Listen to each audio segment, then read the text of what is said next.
राजराजेश्वरी देवी महिषासुरमर्दिनी मधुकैटभहन्त्री च रक्तबीजविनाशिनी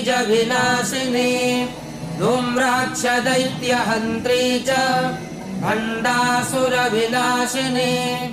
रेणुपुत्री महामाया भ्रामरी भ्रमराम्बिका ज्वालामुखी भद्रकाली भगदा शत्रुनाशिनी इंद्राणी इंद्रपूज्या च गुहमाता गुणेश्वरी वज्रपाशधरा देवी जिह्वामुद्गरधारिणी भक्तानन्दकरी देवी बगला परमेश्वरी